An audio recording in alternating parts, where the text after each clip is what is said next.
7565cc. Grabe, diba? Grabe yung lakas. And then madako tayo dyan guys habang tayo bumabangking-bangking ngayon. Iba siya in person eh. Siguro sa pictures, videos maganda siya, pero pag nakita mo in person mas talong maganda guys. So makikita nyo ang ganda, diba? Ang ganda ng BMW. One final con na maiisip ko sa Street Triple, tuloy-tuloy itong si Manong.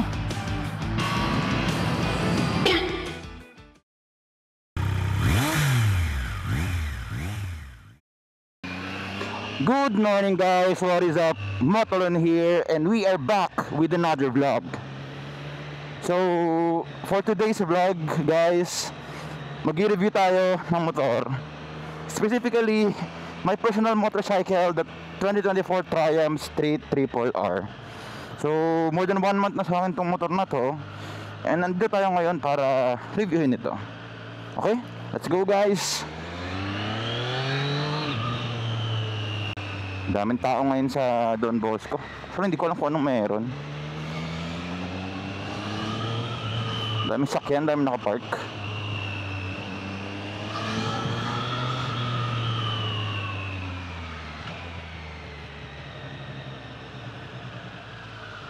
Kita nyo, dami. Pag-usapan natin ngayon ang ating 2024 Triumph Street Triple R. I bought this motorcycle last December 19, and date is actually February 2. So more than 1 month na siya sa akin, almost 2 months. So iba yung 1.5 month na review tong gagawin ko. So I guess I already have the correct amount of time para magbigay ng review dito. So 1.5 months. This bike has been my daily bike for the past month, and sabi ko lang, madami akong mga pros and cons na nakikita sa bike na to. Number 1 pro, of course, power. Para sa kanyang middleweight class, itong Triumph Street Triple R ang isa sa mga pinakamanalakas horsepower wise sa motor. Middleweight meaning 600cc pataas hanggang less than 1,000. Siguro kasama na yung mga 900 dun. Para sa 765cc niya, itong specific na Triumph na to is outputting 120-ish horsepower, and yung Triumph na RS version 130 horsepower. So I can as easily map the ECU to output those same numbers. So isipin nyo 130 horsepower para sa 7565cc.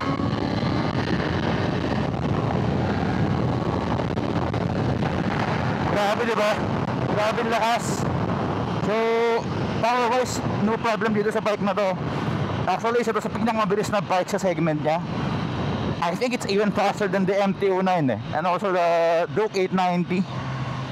So wala tayong reklamo sa power guys. Actually it's one of the pros ng bike na to. Grabe, power for days. And of course 3-cylinder configuration. Alam niyo naman pag 3-cylinder, para siyang pinag-combine na characteristic ng 2-cylinder at 4-cylinder. So okay na okay talaga siya pang city ride and also long rides. So ang power output niya is from low to high RPM meron. Kasi ang 2-cylinder guys, kung alam nyo lang, ang power output nun low to mid, and ang 4-cylinder mid to high. Pero itong 3-cylinder, grabe low to high RPM yung output nito. Actually, to be honest with you, this is one of the best engine made para sa akin, in my opinion. Even before I got this bike, alam ko na talaga itong engine na ito, napakasikat nito. Galing sa engine ng 675 Daytona.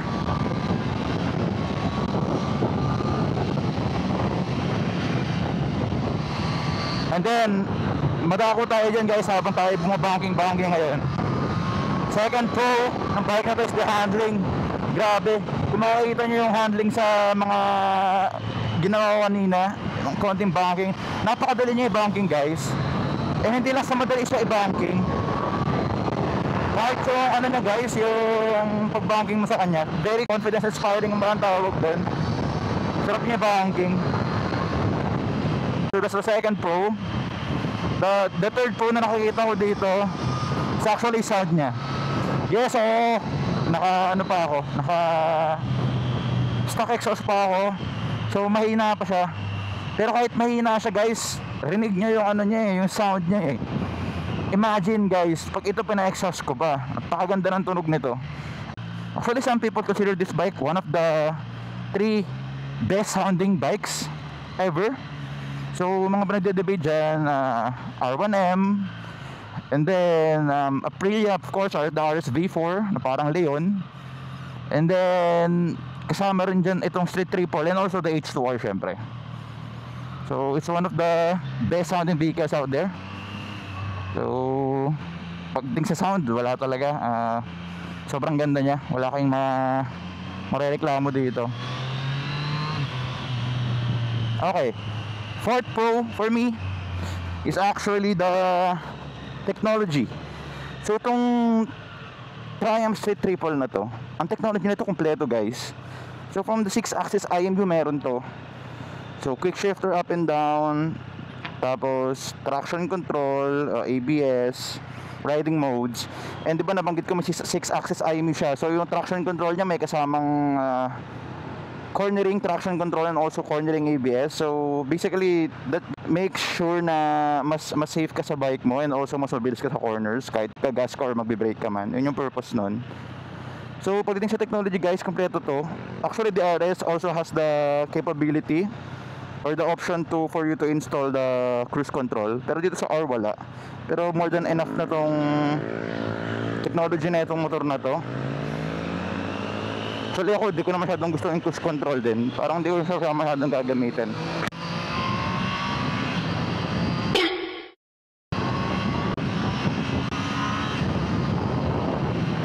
So, that's the fourth pro. Technology. Fifth pro, para sa akin, is yung looks niya. Actually, to be honest with you guys ha, nung una ko nagkakita ng Street Triple, yung last gen model, to be honest with you, yung masyadong nagandahan. Kasi parang weird, parang naisip ko, ba't ganoon? Parang Dragonfly yung tsura. Pero mula nung mas nakita ko pa yung motor mismo, parang, alam mo yun, parang siyang acquired taste, kumbaga. Pag siya, paganda sa akin, parang naisip ko, parang mas kumaganda sa paningin ko yung Street Triple ah. And then finally, nung nakita ko itong latest gen model, yung gen, I'm not sure actually kung ang generation na to, ano madami ng Triple. Pero itong latest gen 2024 or 2023 version, grabe, pakaganda guys. Iba siya in person eh. Siguro sa pictures, videos maganda siya, pero pag nakita mo in person, mas talong maganda guys. Na feel ko hindi nyo talaga siya ma-appreciate until makita nyo. Gaya nung nasabi ko sa mga past few videos ko, Triumph premium brand kasi yan. So yung mga bikes sa gawa nila, premium builds din. So itong Triple na to is mga pinakamagandang build quality na nakita ko sa motorcycle. Alam mo yung parang purposefully built siya. Ginawa talaga siya ng ganito. Parang walang kulang sa kanya eh, guys eh. Ewan ko ha, syempre subjective yung looks. Siyempre iba-iba tayo ng taste dyan. So sa akin, it's one of the best looking bikes eh. Para sa akin lang ha. And guys, mind you again, before pa nang kung nakuha itong motor na to, ganun natingin ko sa Triple. So it's not like, hindi kasi bias ka kasi dahil motor mo na yan, ganun. Hindi, hindi naman, hindi ako ganun nag-review.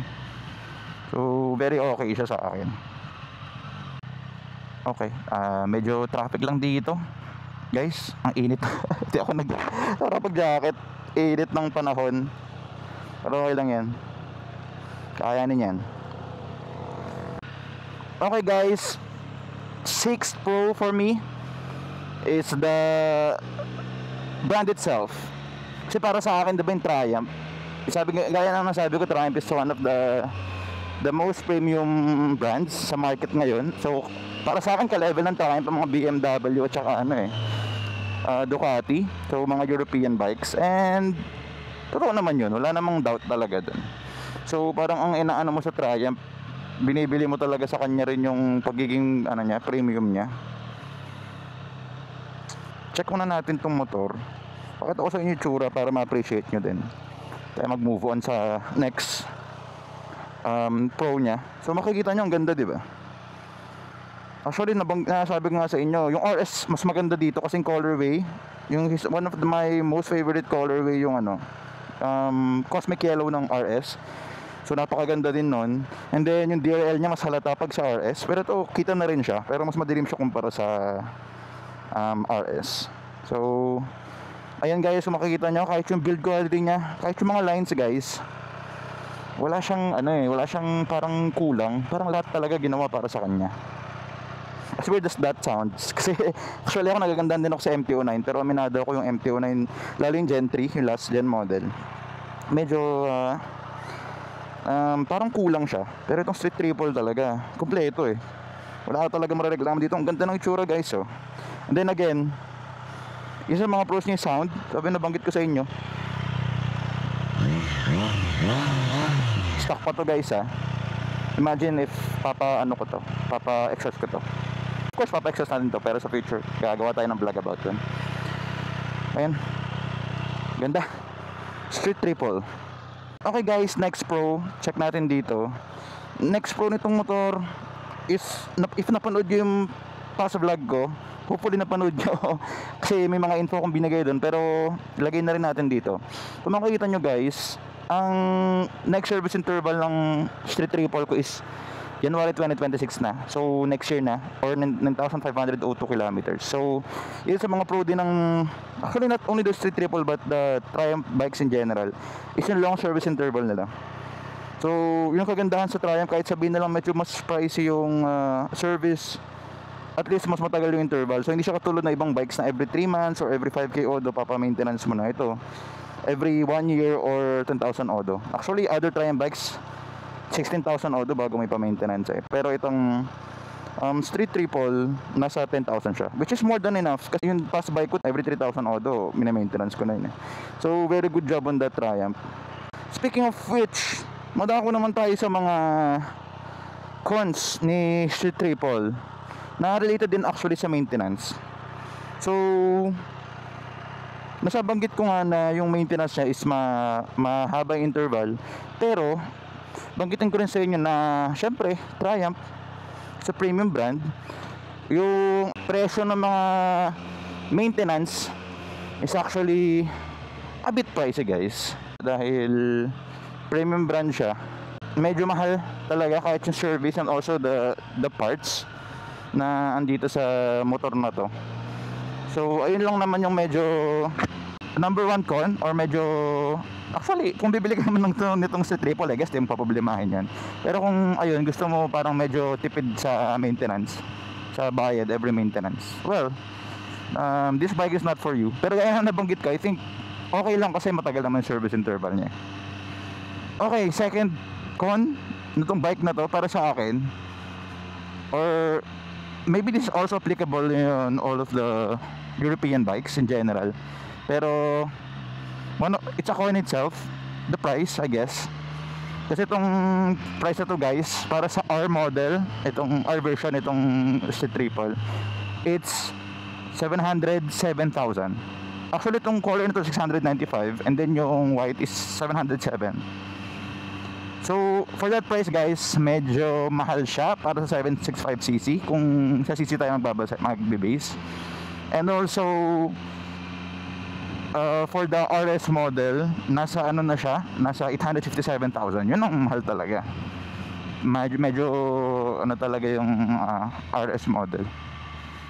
Medyo pricey. Pero kaya nga nang nabanggit ko, it's worth it naman. Kasi may reason naman bakit ganun yung presyo nitong Street Triple. Ngayon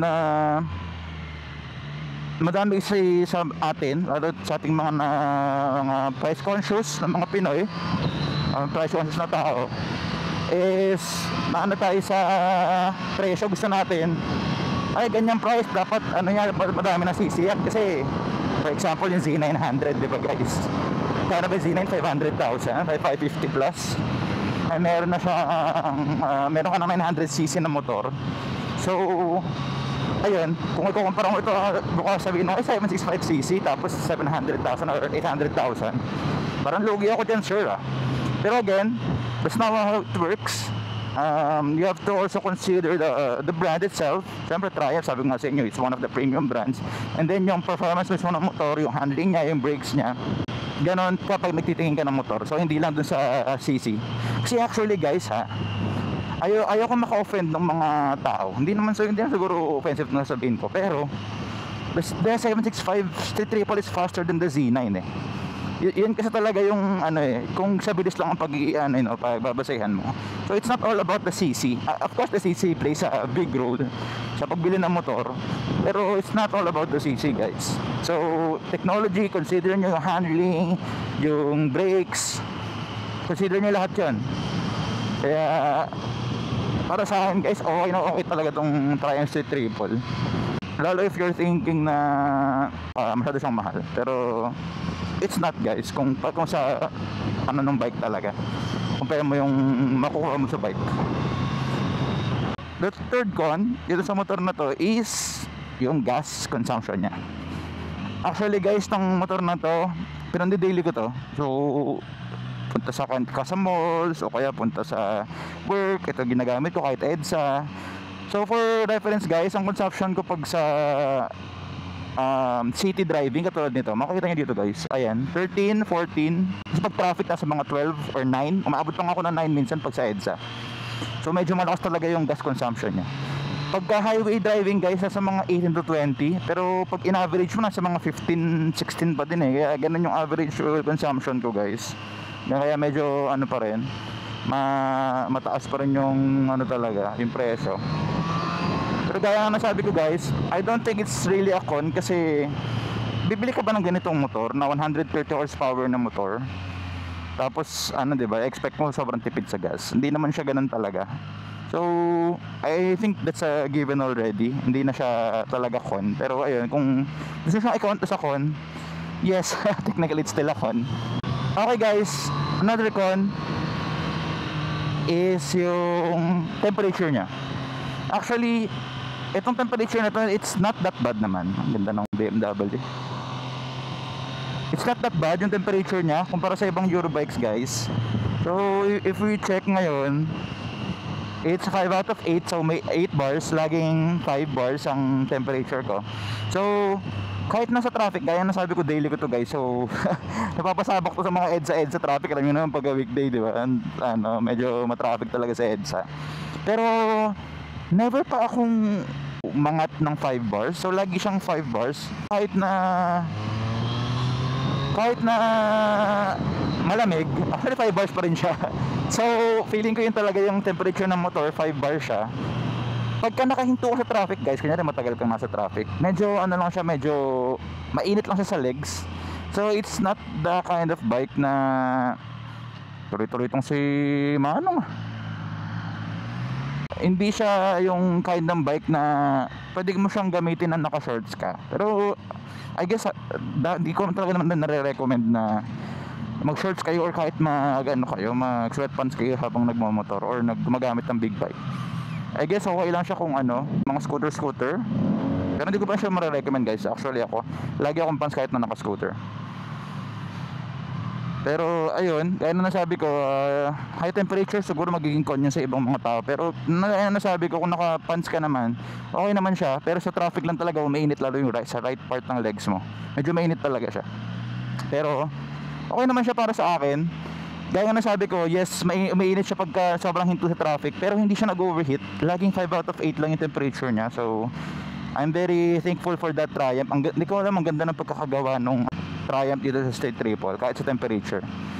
Hindi ko actually guys alam bakit for some reason yung Trident mas mainit pa sa sa Street Triple. I have a friend that owns Trident and may mga times na siya na nag-overheat sa Trident niya lalo pag nasa traffic. Pero ako guys, actually wala pa akong experience sa kahit na sa overheating. So proud na proud ako dito sa aking Street Triple. So itong radiator ng Street Triple, if makikita nyo, kaya siguro hindi nag-overheat to.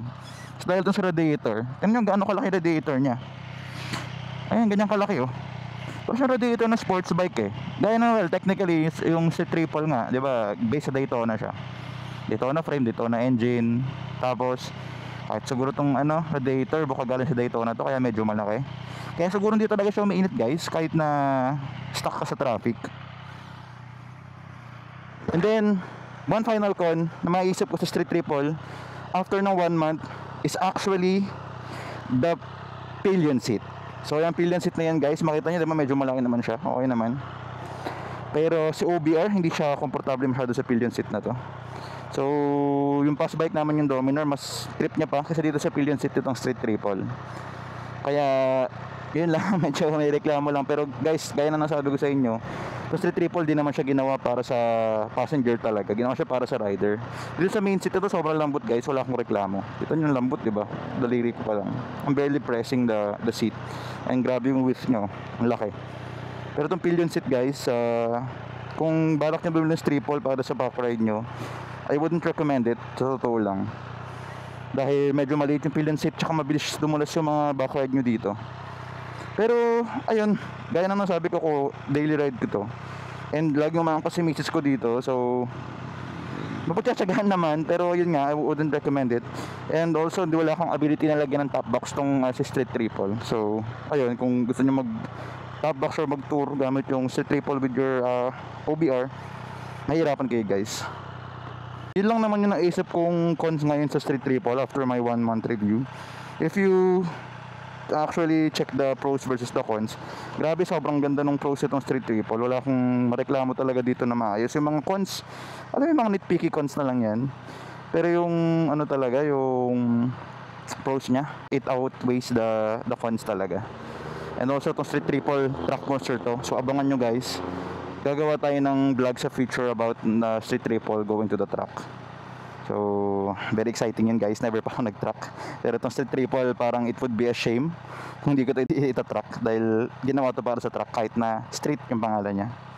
So ayun guys, ayun lang naman yung vlog natin for today. So far, gaya na nga nasabi ko, okay itong street triple, napakaganda. Okay lahat, almost perfect. Rating ko sa street triple nasa mga 9.5 out of 10. It's a very good bike guys. May madami-dami na akong na-try na bikes, pero street triple talaga yung pumako sa puso ko. Pero yun guys, for now, yun muna ang vlog natin for today. Gaya na nasabi ko, it's a very good bike. Kung iniisip nyo kung bibilin nyo ba tong street triple or you're on the fence about it, guys, huwag na kayo mag-isip. Just buy it na. So one of the best bikes that I've tried guys, and one of the best bikes that I've owned. So ayun guys, if you've stayed until this point, thank you so much for watching the video, and you can expect a lot more of this content if you enjoy this kind of content. So guys, like, subscribe, and please turn on the notification bell, so that will let me know na nagugustuhan niyo yung content ko. Again guys, thank you so much for watching. Motor on out.